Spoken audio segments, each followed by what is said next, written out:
अरे middle class के शेर और शेरनियां, सास आई और 3 दिन में बजट डबल। पिज्जा हर रोज, एसी फुल स्पीड, फ्रिज खाली, बिजली का बिल 18,000 एक्स्ट्रा। निदा चिल्लाई, अम्मी ये क्या कर रही हैं?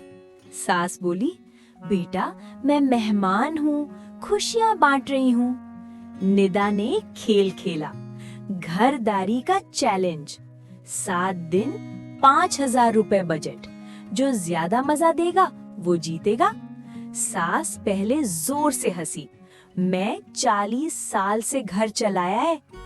डे 1 सास ने 2,000 का ग्रोसरी ऑर्डर किया, निदा ने 800 में पूरा दिन चलाया। डे 4 सास का स्कोर गिरने लगा। डे 6 सास खुद मार्केट गई और सेकंड हैंड टॉयज लाई।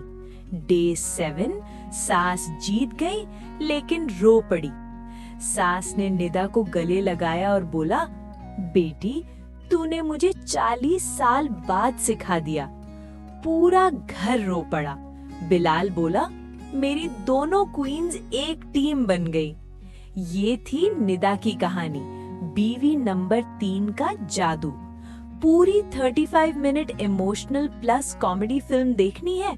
अभी सब्सक्राइब करो, घंटी दबा दो, वरना कल बीवी नंबर 4 आईफोन तोड़ने वाली आएगी और तुम रह जाओगे। 7 Days 7 बीवी एपिसोड 3 फुल अभी देखो। चलो जल्दी जल्दी।